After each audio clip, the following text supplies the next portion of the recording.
అందరికీ నమస్తే తీన్మార్ వార్తలకు వెల్కమ్ మరియాల్టి తీన్మార్ వార్తలు చూసే ముందు హెడ్లైన్స్ రైతులను మోసం చేస్తే ఊకోం మిల్లర్లకు సీఎం సార్ వార్నింగ్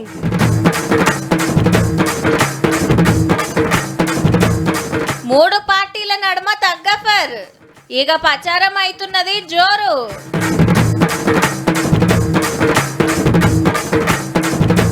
సిబిఐ కస్టడీకి కవితక్క సారు సైలెంట్ కేందో లెక్క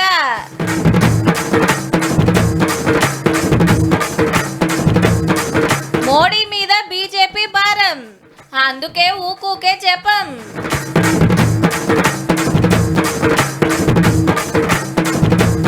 వరంగల్ టికెట్ ఇచ్చిన బీఆర్ఎస్ కీసులాడుతున్న బీజేపీ కాంగ్రెస్ ఏ పల్లెకు పోయినా వరి కోతలే మిషన్లు పెట్టి రప్పరప్ప కోసేస్తున్నారు వెనకట్ లెక్క కళ్ళలల్ల పోసుడు ఏం లేదు సీదా కొనుగోలు సెంటర్కు లేదంటే మార్కెట్కే ఆల్రెడీ కాంటాలు సుతా చాలైనాయి అంతా మంచిగానే ఉన్నది కానీ మున్పు లెక్క తరుగు తాలు పేరు మీద కోతలు గిట్ల పెడతారా ఏందని బుగులు పట్టుకుంది రైతులకు ఏమైతుందో జరంత క్లారిటీ రావాలంటే గీ వార్త చూడాలి.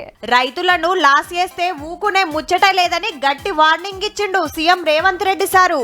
సచివాలయంలో ముఖ్యమంత్రి మంత్రులు గంటల కమానం మీటింగ్ పెట్టిండ్రు వడ్లు కొనుడు మీద.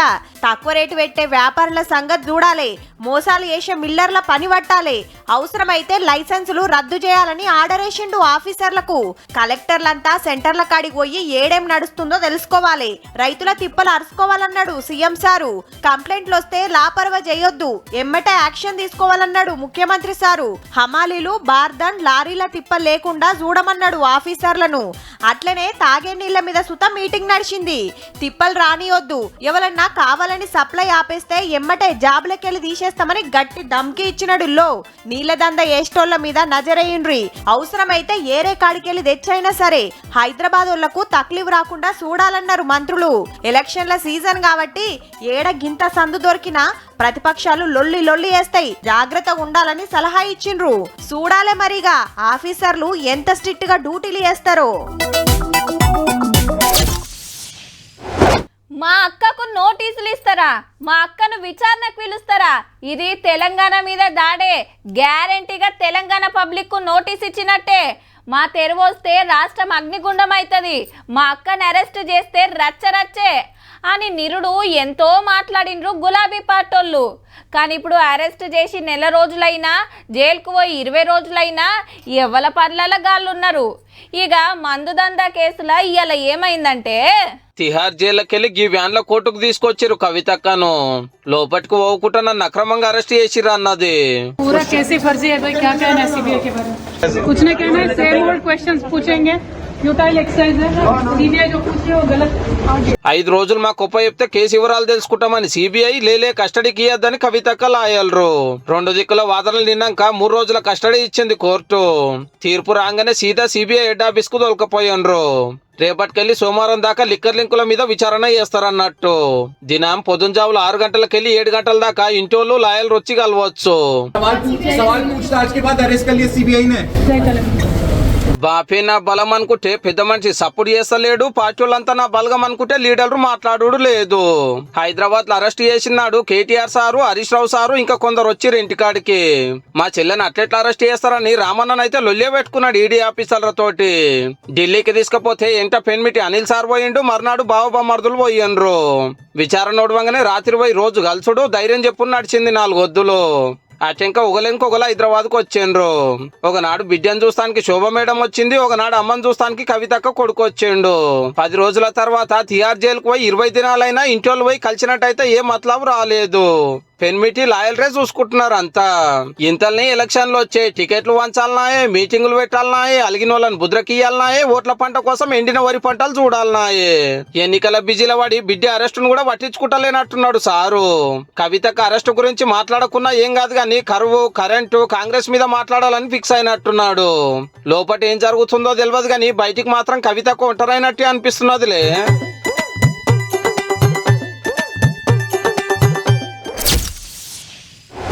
అబ్బబ్బబ్బా ఏం ఎండలు మోపైనాయిరా నాయన అస్సలు పడతలేదు. పబ్లిక్ అంటే ఎట్లనో ఒకట్లా ఓర్చుకుంటారు కానీ చల్లగా ఏసీ బంగ్లాలలుండి ఏసీ కార్లలో తిరిగే లీడర్లకే మస్తు కష్టం వచ్చిందబ్బా. ఎర్రటెండల ప్రచారం చేయాలంటే ఎంత కష్టం. గా బాధకు కొంత నిమ్మలంగా నడుస్తుంది ప్రచారం. ఎక్కువ మటుకు ఫంక్షన్ హాళ్ళు మాట్లాడుడు, అందులో మీటింగ్లు పెట్టుడు, రోడ్ షోలు కార్నర్ మీటింగ్లు చేయాలంటే ఈ ఎండలకు సుక్కలు అగుపడతాయి. మళ్ళా గెలుసుడు కాదులో మెజార్టీ షరతులు కడుతున్నారు కాంగ్రెస్ లీడర్లు. మంత్రి ఉత్తమ్ సార్ గిట్లా అన్నాడట రాజగోపాల్ రెడ్డి సార్ తోటి. నల్లగొండ అయితే గెలుస్తాము, భువనగిరి అంటే కష్టపడుతున్నారు కదా. గట్లెందుకు అన్నాడో మరి. కూర నర్సయ్యకు టికెట్ వచ్చి 2 నెలలు అయింది, మీకు లేటుగా వచ్చింది, మరి కష్టం అంటున్నారు, టైట్ అంటున్నారు. అవు బూర నర్సయ్య సార్ కు బీజేపీ ముందే టికెట్ ఇచ్చే, కాంగ్రెస్ కు మొన్న ఇచ్చే చామల కిరణ్ కుమార్ రెడ్డి సార్ కు. అని చెప్పినా మాకు టైట్ గిట్ లేదు, నువ్వు బెట్టు కడతావా చెప్పు. నల్లగొండ పార్లమెంట్ ఎక్కువ మెజార్టీ వస్తుందా, భువనగిరి వస్తుందా నెల రోజులు కష్టపడాలి. బూర నర్సయ్య బూరు బీగాలే. జనగామల కార్యకర్తలతో మీటింగ్ పెట్టి గిట్లా హుషారు గోలే వేసిండు. నల్గొండకు ఉత్తమ్ సారు, భువనగిరికి రాజగోపాల్ రెడ్డి సారు ఇన్ఛార్జులు. మరి చూడాలి ఏడెక్కువ మెజార్టీ వస్తుందో. చల్ భువనగిరిలో పక్కా గెలుస్తాము, పబ్లిక్ అంతా మాదికే ఉన్నారని ఇబ్రాహీంపట్నం కాడ పెట్టిన మీటింగ్ లో రామన్న అనుకొచ్చిండు. కాంగ్రెస్ బీజేపీలకు భయపడే పరిస్థితి అంతకంటే ఏం లేదు. ఎందుకంటే మన రేవంత్ రెడ్డి గారి సంగతి నాకంటే బాగా మీకే తెలుసు. మైకు వీరుడు ఆయన. మైకు మాత్రం పట్టుకుంటే పూనకం వస్తుంది, ఏది పడుతుంది మాట్లాడతాడు. రేవంత్ రెడ్డి గారు మొగోనివైతే ఇచ్చిన మాట ప్రకారం 2 లక్షల రుణం మాఫీ చేసి ఓటు అడుగు. ఇక మెదక్ల నీలక మధు సార్ ను గెలిపిస్తానికి మంత్రి సురేఖ కష్టపడుతుంది. గుడిలో పూజలు చేసి రథాలు చాలు చేసింది. జూన్ 4న మనకు కౌంటింగ్ జరగబోతా ఉంది. మనం విజయకేతనం ఎగరవేసి సంబరాలు జరుపుకోవడానికి మీరందరూ కూడా సిద్ధంగా ఉండే విధంగా లేలే మెదక్కెళ్ళి వెంకటరామరెడ్డి సారే పార్లమెంట్ కు పోతాడు అనేది హరీష్ రావు సార్ ధీమా. కాంగ్రెస్ మీద కోపం కొద్ది బీజేపీ గిట్ట ఓటేస్తే పేనం మీదకెళ్ళి పొయ్యిల పడ్డట్టు అవుతుంది. ఇక ఇటు బీజేపీ ప్రచారం కూడా జోరుంది. సికింద్రాబాద్ లో కిషన్ రెడ్డి, నిజామాబాద్ లో అరవింద్ సారు రోజుకో ఏరియాను గుత్తకు పట్టి మీటింగ్లు చాయ్ పే చర్చలు పెడుతున్నారు. బండి సంజయ్ సార్ ఏమో ఎములాడలో కొనుగోలు సెంటర్లకు పోయి కాంటలు అవుతున్నాయా లేదా అని రైతుల తిప్పలు అరుచుకున్నాడు. కేసీఆర్ దోస్తాను వీళ్ళందరూ కూడా రూపాయి ఏదంటే బండి సంజయ్ ఓడగొట్టాలి. ఓ ఇంకా మస్తుగున్నాయి గానీ ఇవాళ రాజకీయ వార్తలలో కొన్ని ముఖ్యమైన అయితే గివి. అవునబ్బా, మీ కాడ ఎవరు నిలబడ్డారు? కాంగ్రెస్కి వెళ్ళొకళ్ళు, బీజేపీకి ఎంచొకళ్ళు, బీఆర్ఎస్ నుంచి ఒకళ్ళు. ఓసీలు, బీసీలు, ఎస్సీలు, ఎస్టీలని ఎవ్వలని ఏడ నిలబెట్టాలనో గాడ నిలబెట్టినాయి పార్టీలు. ఇక గెలిపిస్తే ఏం చేసేది, మున్పు గెలిచిన వాళ్ళు ఏం చేసింది, అవతల పార్టీ కథ ఏంది ప్రచారం చేస్తారు. దాన్ని బట్టి ఎవరు మంచిగా అనిపిస్తే గాళ్ళని గెలిపిస్తారు ఓటర్ దేవుళ్ళు, అంతే కదా. అయితే ఒకళ్ళ పార్టీలో ఏం నడుస్తుందో చూడురి. మరి హైదరాబాద్ లో మోడే, సికింద్రాబాద్ లో మోడే, కరీంనగర్ లో మోడే, ఖమ్మం లో మోడే, మహబాద్ లో మోడే, మహబూబ్ నగర్ లో మోడే, మెదక్ లో మోడే, నల్గొండలో మోడే. 17 సీట్లలో మోడీ సారే పోటీ చేస్తున్నాడు పో. అవు మళ్ళా బీజేపీ లీడర్ల ప్రచారం గట్లనే ఉన్నది. ఈసారి పెద్ద మెజారిటీ రావాలి నరేంద్ర మోడీ గారికి. ఇక్కడ నుంచి పైసలు ఇస్తే తీసుకుంటాం బిడ్డ మాయే, ఓటు మాత్రం మోడీ గారికి ఇస్తామనేంత క్లారిటీగా సమాజం అంతా కనబడతా ఉంది. దేశంలో మార్పులు జరగాలంటే మోడీ గారికి పెద్ద మెజార్టీ జరుగుతుంది. ప్రధానమంత్రి సార్ పనితనము, మోడీ గారు గొప్పతనం చెప్పుకొని గెలవాలనేది మనోళ్ళ పిలాను. గందుకే సార్ పేరును పతారను పొట్టు వాడుకుంటున్నారు ప్రచారంలో. హల్కాగా చెప్పాలంటే మీరు ఓటేసేది నాకు కాదు మోడీ సార్కే, గెలిచేది నేను కాదు మోడీ గారి అనే లెవెల్ నడుస్తుంది. ఒకరి గురించే చర్చ, అదే మోడీ మోడీ మోడీ. ఎట్టి బస్సులో దేశ ప్రధానిగా నరేంద్ర మోడీ గారు ఉండాల్సిందే. నరేంద్ర మోడీ గారు ప్రధానిగా లేని దేశాన్ని ఊహించుకోలేమని చెప్పి 70 ఏళ్ల చెవులేని వాడని మహిళకు కూడా ప్రధానమంత్రి మోడీ ఎవరో తెలుసు. అయితే దీనికో లెక్క ఉంది. కమలం పార్టీలో కూడా గ్రూపులు పెరిగినాయి, పెత్తనాలు పెరిగినాయి. కొందరికి అస్సలు పడతలేదు. ఒకళ్ళ కాడికి ఒకళ్ళు వచ్చి ప్రచారం చేసుడు కూడా కష్టమే అంటున్నారు. మోడీ సార్ వచ్చినప్పుడు తప్పితే సీనియర్లు ఒక్క కాడ కలిసింది చాలా తక్కువ. చూడాలి మరి పెద్ద సార్ పతారాతో ఎందరు ఎంపీలు అవుతారో. రాజకీయం అంటే ముదురు లీడర్లు ముసలోళ్ళదేనా? ఇంకెన్ని రోజులాళ్ళు యూత్ గిట్లా రావాలే కదా. పడసోళ్ళు అయితే మస్తు ఫాస్ట్ ఉంటారు, 7 కంటే ఆడికి జప్పు నురుకుతారు, అందరితోని కలిసిపోతారు, కష్టపడి పనిచేస్తారు. అగో గిట్లా ఆలోచన చేసే పెద్దపల్లి ఎంపీ టికెట్ గడ్డం వంశీ సార్కి ఇచ్చింది కాంగ్రెస్ పార్టీ. హైకమాండ్ నమ్మకాన్ని నిలబెట్టేతానికి లీడర్లంతా ఒక్కటై రోజుకో కాడ మీటింగ్లు పెడుతున్నారు. ఇవాళ ఇగో గీడ పెద్దపల్లి సీటు గెలుస్తానికి బెల్లంపల్లిలో మీటింగ్ పెట్టింది కాంగ్రెస్ పార్టీ. 10 ఏళ్లల్లా తెలంగాణను తెరలు వేసిండ్రు. కాళేశ్వరం ప్రాజెక్టుల కమిషన్లు తిన్నారు. సింగరేణి కార్మికుల తిప్పలు చూడలే. రైతుల గోసలు పట్టించుకోలేదని గరమైండ్రు లీడర్లంతా. పెద్దలు కాక వెంకట స్వామి సారు పెద్దపల్లి ఏరియాలో చేసిన డెవలప్మెంట్ ను యాద్ చేసి ఆయన మన్మడు వంశీ సార్ ను పార్లమెంట్ కు పంపాలని కోరిండు రామగుండం ఎమ్మెల్యే మక్కన్ సింగ్ రాజ్ ఠాకూర్ సారు. ఇలా ఒక కరెంటు తీగలాగా పనిచేయడానికి మన గొంతుకై పార్లమెంటులో గర్జిస్తాడు. లోకల్ ఎమ్మెల్యే వినోద్ సారు గిట్ల అన్నాడు. ఉన్న 7 ఎమ్మెల్యేలతో సహా మా తమ్ముని కొడుకు వంశీబెట్టి లిటరల్ గా ప్రాక్టికల్ గా వర్క్మెన్. ఇప్పటిదాకా టీఆర్ఎస్ పార్టీ 10 ఏళ్ల సంది ఉన్న తర్వాత గాలి మాటలు మాట్లాడి సొమ్ము కొంది సోకొక్కొని చేసుకున్న పార్టీ ప్రజలు చాలా పెద్ద ఎత్తున బుద్ధి చెప్పారు. చెన్నూరు ఎమ్మెల్యే వివేక్ సారు గులాబీ పార్టీ మీద గరమై కాంగ్రెస్ పార్టీ గెలిస్తే ఎంత ఫైదో చెప్పిండు. మీకు భరోసా ఇస్తున్నాడు వంశీకృష్ణ, మీతో ఉంటాడు, మీతో కలిసిమెలిసి ఉంటాడు, మీ సమస్యలు అనుకుంటాడు. ఎంపీని వేస్తే జాబులు వచ్చేటట్టు వేస్తా, నియోజకవర్గంలో తిప్పలు తీరుస్తా, ఏ ఆపత్కైనా తోడుంటా అని మాటిచ్చిండు వంశీ సారు. ఖచ్చితంగా నిరుద్యోగులందరికీ నేను వారి కోసం పోరాడి మరి ఇక్కడ ప్రభుత్వ సంస్థలు తీసుకొచ్చి పెద్దపల్లి పార్లమెంట్కి ఒక సేవకుడిగా ఉంది. నిరుడు ఆనలు తక్కువ పడ్డందుకే కరువు వచ్చింది. అయినా రైతులను ఆదుకుంటామని మాటిచ్చిండు మంత్రి శ్రీధర్ బాబు సారు. క్వింటల్కి 10 నుంచి 12 కేజీల తరుగు పేరిట మోసం చేసి దగా చేసిన టీఆర్ఎస్ పార్టీ ప్రభుత్వం రైతు పక్షాన మాట్లాడుతూ ఉంటే ఉల్టా చోర్ కోత్వాల్ కు దాటే అన్నట్టున్నది. ఇంకో దిక్కు బీఆర్ఎస్ బీజేపీకి వెళ్లి చాలా మంది వచ్చి కాంగ్రెస్ కండువలు కప్పుకుంటున్నారు పెద్దపల్లి నియోజకవర్గంలో.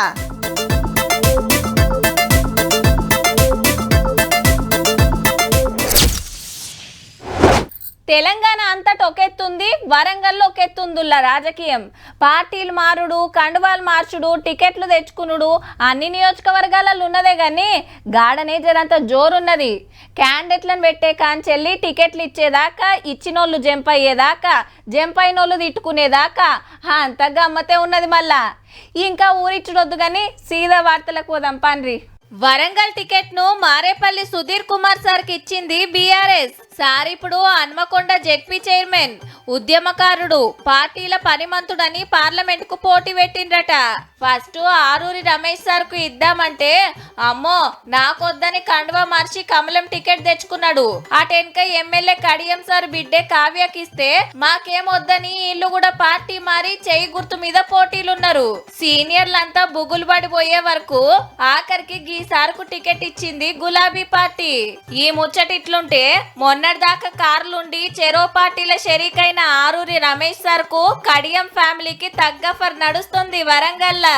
మరి ఆ గుంటూరు వాసికి వరంగల్ పార్లమెంట్ టికెట్ ఏం అవసరం? నేను ఇక్కడే వరంగల్లో పుట్టిన దాన్ని, చదువుకున్న వరంగల్లోనే, ఉద్యోగం కూడా ఆయన కళ్ళ ముందే వర్ధనపేటలోనే పనిచేసిన 5-6 ఏళ్ళు. ఆయన ఎంత వరంగల్ బిడ్డనో నేనంత వరంగల్ బిడ్డని. మహమ్మద్ కావ్య నజరుద్దీన్ ఎందుకు ఇక్కడ ఈ ప్రజలు ఓటు వేయాలి? భారతదేశంలో మతం మారినంత మాత్రాన కులం మారదు.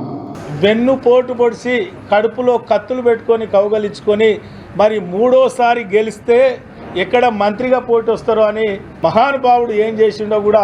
ఓఆర్ఆర్ అలైన్మెంట్ చుట్టూ నువ్వు చేసిన భూ కబ్జాలను చూసి భయపడిపోయి నేను ఊళ్ళో కూడా రానియలేదు కదా. ఆ మాటకు వస్తే నా ద్వారా ఎదిగిన అరుణ్ రమేష్ నాకు వెన్నుపోటు వచ్చాడు. అందరూ వెళ్ళిన తర్వాత పార్టీకి మోసం చేసి మరి ఏ విధంగా పార్టీ ఫిరాయించిండో. నువ్వు పార్టీ మారిన ఇతరుల మీద నువ్వు మాట్లాడే అర్హత నీకెక్కడిది? నువ్వు కూడా పార్టీ మారినావు కదా. వడ్డీ చెట్టోడు మనోడైతే బంతిలో వెనక కూర్చున్నా ఏం కాదంటారు. కాక పెత్తనమంతా మనోందేనాయే, మన గాయంతో చూసుకోడా ఖచ్చితంగా చేస్తాడు. ఆర్డరేసి పనులు చేపించేటోనికి గీ పనులు లెక్కన చిటికెల చేసి పాడేస్తాడు. ఇగో గిసొంటి డైలాగులు బాగానే వింటుంటాం. ఇచ్చే కాడ మన అనుకున్నోళ్ళుంటే ఖచ్చితంగా మనకు వచ్చినాకనే కడమోళ్ళకు పోతాయి ఏదైనా. గీళ్ళు సుతా గట్లనే ఆశలు పెట్టుకుంటే గిట్లయింది ఆఖరికి. డబల్ బెడ్రూమ్ ఇండ్లు కట్టి పడావు పెట్టుడైంది ఇంకెన్నడిస్తారు అని లడాయికి దిగిండ్రు మనోళ్ళంతా. అట్లని కలెక్టర్ ఆఫీస్ కన్నో ఎమ్మెల్యే ఇంటి Kanna కాదుల్లో ఎర్రవెల్లిలా KCR sir farm house ముంగట వీళ్ళంతా గజ్వెల్ ఓటర్లే. మరి ప్రజ్ఞాపూర్ కాడ 5 ఏళ్ల కిందటనే 1100 ఇండ్లు కట్టి ఇప్పటిదాకా వంచలేదట. అసెంబ్లీ ఎలక్షన్ల ముంగట లొల్లి వేస్తే లాటరీ తీసి ఇండ్లు వచ్చినోళ్ళ పేర్లు సాటింపేసి ఈడికే చేతులు దులుపుకున్నారట. ఇదేం తరి కానీ Gajwel MLA sir farm house లోనే ఉండడం తెలిసి ఈడికొస్తే గేట్ కాడనే ఆపేసిండ్రు పోలీసులు. ఒక ఎమ్మెల్యే 3 సార్లు గెలిపించినాము, మాకు ముందుకు ఎందుకు వస్తలేవు? నీ దగ్గరకు వచ్చినా నీ పర్మిషన్ తీసుకుంటే ఎవరు ఇయ్యరు. కనీసం ఒక డబుల్ బెడ్రూమ్ ఇయ్యండి ఎందుకు సార్? మా గజ్వేల్ లో నన్ను బాగా ఉచ్చుకొని చంపుతున్నావు. గజ్వేల్ నుంచి వచ్చినామని అంటే ఇంత విలువ కూడా ఇయ్యరా? మేము మనుషులు లెక్క కానొస్తలేం. ప్రతి ఊరికి బెడ్రూమ్లు వంచుడు. మరి గజ్వేల్ ఏం పాపం చేసినామని వంచలేడు? సీఎం గా గెలిచినప్పటి నుంచి మాకు ఏం చేసినావు? ఆఖరికి ఓ 4 ఫోన్ నెంబర్లు తీసుకొని సార్ను కల్పిస్తామని చెప్పి ఇంటికి పంపించేసిండ్రు పోలీసులు. కానీ అంతటా ఇండ్లు గట్టక లొల్లైతుంటే మీరు గట్టి కూడా వంచకుంటే ఎట్లా సారు? సీఎం సీట్లుండి ఓపెనింగ్ చేస్తే మంచిగా యాట కోసి దావతిచ్చేటోళ్ళు. అయినా కూడా 3వ పారి గెలిపించిన నెనర్తోటన్నా జెప్పున గరీబులకు ఇండ్లు ఇప్పియురు సారు జరా.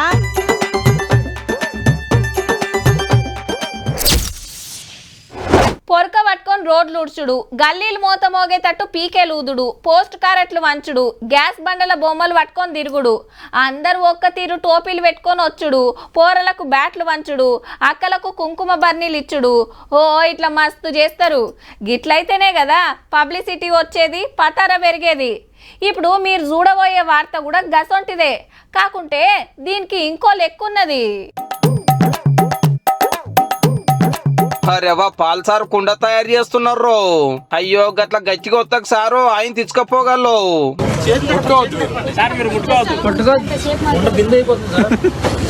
రైట్ ఇప్పుడు కట్టెతో తిప్పుతున్నాడు గిరగిరా. పాల్ గారి పనితనాన్ని చూసిండ్రు కదా. మరి గింతగానం కష్టపడుతున్నది ఎందుకంటే కొండ గుర్తుకే మన ఓటు, కొండ గుర్తుకే మన ఓటు గదన్నట్టు ఆంధ్రాలో ప్రజాశాంతి పార్టీ గుర్తు కుండనే. మునుపు హెలికాప్టర్ ఉంటే ఈ తాపకి ఇది గుర్తును మంచిగా గుర్తు పెట్టుకోరని పబ్లిసిటీ కోసానికి ఈ కార్యం పెట్టుకుండా అన్నట్టు. ఫ్యాన్లు ఊరేసుకొని చాలా మంది చనిపోయారు. గ్లాసులు పగిలిపోయి చాలా మంది హాని పొందారు. సైకిళ్ళు యాక్సిడెంట్లు అయి 100,000 మంది చనిపోయారు. ఫ్యాన్ అంటే వైసీపీ గుర్తు, గిలాస్ అంటే జనసేన గుర్తు, సైకిల్ అంటే టీడీపీ గుర్తు. గా పార్టీలతోటి పబ్లిక్ కు ఫాయిదా లేదు. మా ప్రజాశాంతి పార్టీకి పవర్ ఇస్తే 1,00,000 కోట్లు తెస్తా, ఆంధ్రాను అమెరికా జేజమ్మ లెక్క తయారు చేస్తా అనేది పాల్ గారి పాలకు. కొండ మంచినీరు ద్వారా కోట్ల మందికి ప్రాణాన్ని ఇచ్చింది, జీవాన్ని ఇచ్చింది, సత్యాన్ని ఇచ్చింది, మంచిని ఇచ్చింది. సారు కూడా విశాఖపట్నం ఎంపీగా పోటీ చేస్తున్నాడు. గుర్తును బగ్గనే పబ్లిసిటీ తెచ్చిండు కానీ ఏహే ఇయ్యాలి రేపు అందరి ఇళ్లలో ఫ్రిడ్జ్లేనా మట్టికుండే లెవెల్ కావాలని పక్క గిట్ట పెట్టగల జర చూసుకో సారు.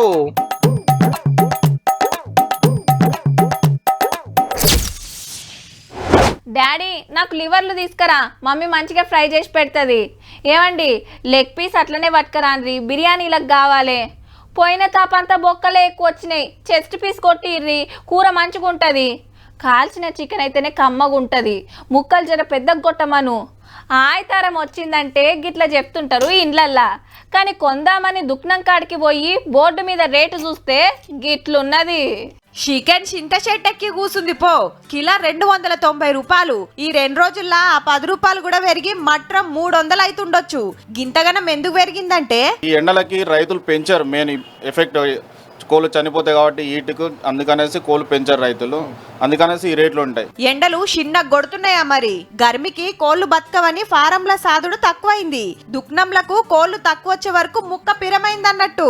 వీక్ లో 1 టైం తింటాం. ఇక వాళ్ళు ఏదో కొంచెం పులుసు ఎక్కువ పెట్టుకొని ఇదే చికెన్ అనుకొని కిలో దగ్గర అర్ధ కిలో తీసుకుంటున్నాం. హీగేముంది, చికెన్ దుక్నాలు చిన్నబోతున్నాయి, గిరాకులు పల్సగైనాయి. ఈ రేట్లను చూసి అందరు అమ్మ అంటారు, మటన్ బెస్ట్ అంటారు అందరు. సార్ ఇంకో 50 రూపాయలు వేస్తే అర్ధ కిలో మటన్ వస్తుంది. లేదంటే తలకాయో బోటో తీసుకుంటే 2 పూటలు మంచిగా గుమ్మొచ్చు. కానీ ముక్క కూర మీది కురుకుతుంటే కోడిగుడ్డు కొండ దిగింది. మొన్నటి దాకా 7 రూపాయలు, ఇప్పుడు అడిగితే 100 గుడ్లు అయితే 450 అట్లా ఉంటది. ఇచ్చోన్ అంటే 4 రూపాయలు 50 పైసా. గుడ్డు మీద ₹1.50 దిగింది. ఎండకు గుడ్లు ఉత్తగానే కరవైతే గాని ఎక్కువ రోజులు ఉండవని రేటు తగ్గిస్తున్నారు. రేటు దిగితే ఎట్లయినా కొంటారు కదా. ఈ లెక్కన చూస్తుంటే గుడ్డు తల్లిని తినుడు కంటే 4 గుడ్లు తెచ్చుకొని ఇంత పులుసు పెట్టుకుంది నయమున్నట్టుంది పో.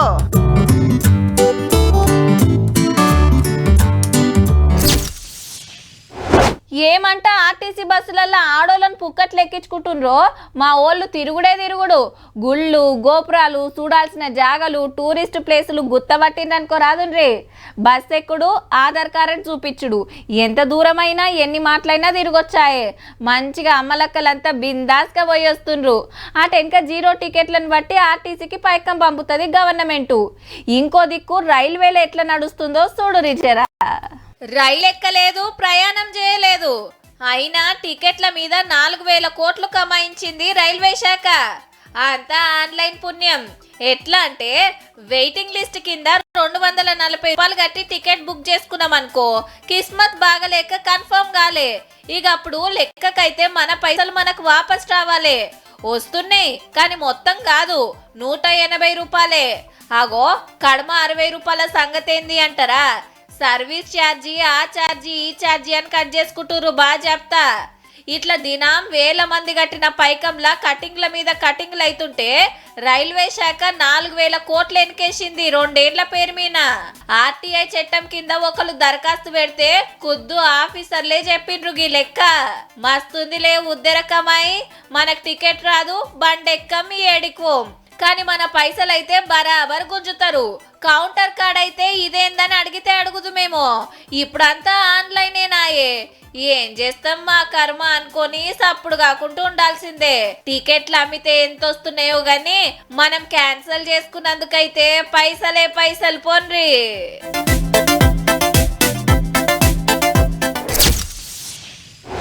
దుకాణంలో వస్తువు మీద ఉన్న రేట్ కంటే రూపాయి ఎక్కువ తీసుకున్నా లొల్లి చేస్తారు. బంకుల పెట్రోల్ కరెక్ట్గా కొట్టకుంటే బరాబర్ నిలదీస్తారు. నెల నెల బిల్లు కడుతున్నా టీవీ కనెక్షన్ మంచిగా ఇవ్వకుంటే ఫోన్ చేసి అరుచుకుంటారు. 100 రూపాయలు ఖర్చు పెట్టాలన్నా 10 మాటల ఆలోచన చేస్తారు కొందరు. దోస్తుగాడు అప్పడిగితే పక్కా కాగితాలు రాపిచ్చిస్తారు. ఇంత జాగ్రత్తగా ఉండేటోళ్ళు కూడా గీళ్లకు మాత్రం ముత్తగానే దొరికిపోతున్నారుల్లా. నిమిషానికి 35,000, గంటకు 21 లక్షలు, రోజుకు 5 కోట్లు, నెలకు 150 కోట్లు, ఏడాదికి 1800 కోట్లు. ఏ శ్రీమంతుని ఆందానో కాదుల్లో, తెలంగాణోళ్ళు తెలిసి తెలియకుండా సైబర్ నేరగాళ్లకు చదివిస్తున్న పైకం అంటే కోపం గాని మనోళ్ళ పంటనం గట్లనే ఉన్నది. మళ్ళా పుక్కట్ల పైసలు వస్తాయంటే వెనక ముందు చూసుకోకుండా ఉరుకుతున్నారు. ఫలానా కంపెనీలా 10 రూపాయలు పెడితే 1000 ఇస్తాం, 1000 పెడితే 1,00,000 ఇస్తామని ఫోన్లు చేస్తే ఉత్తగానే ఉబ్బిపోతున్నారు. బ్యాంక్ వివరాలు చెప్పి పైసలు కట్టుడు, నెత్తికి చేతులు పెట్టుడు. హల్కగా నమ్మిస్తానికి మొదలు డబుల్ పైకం ఇచ్చినట్టే ఇచ్చి మొత్తం అకౌంట్లు ఉడుస్తున్నారట. పబ్లిక్ ను ముంచుతానికి బడవేగాళ్ళు చేస్తున్న ఫస్ట్ ఇక్మత్ ఇదే అని సైబర్ దొంగల్ని పట్టేసేటోళ్లే చెప్పిండ్రు ఖుద్దు. అటెనక ఓటీపీలతోని గుండ్లు గీక్తున్నారట. బ్యాంకోళ్ళ లెక్క ఫోన్లు చేసుడు, వివరాలు మార్చాలని ఫోన్ కొచ్చిన ఓటీపీలు అడుగుడు, చూస్తుండగానే అకౌంట్లకు వెళ్లి పైసలు మాయం చేసుడు. ఆఫర్లని డిస్కౌంట్లని అడ్డమైన లింకులు పంపితే ఆశకు తెరిచి మోసపోతున్నారు. ఇట్లా చెప్పుకుంటా పోతే బొచ్చెడు. అగ్వకే ఐపీఎల్ టికెట్లు అమ్ముతామని సోషల్ మీడియాలో దొంగ లింకులు పంపుతున్న ముచ్చట కూడా చూస్తిమి. ముంచేటోనికి ఉపాయాలు కరువా, ఏదో రూట్ల నడిపిస్తూనే ఉంటాడు. మనం హుషారు లేకుంటే ఉత్తగానే ఆగమయ్యే కథ అవుతుంది. చూసుకోండి మరి. చూసిండ్రు కదా, ఇక ఇయాల్టి 3 వార్తలు ఉంటాం. మళ్ళా నమస్తే.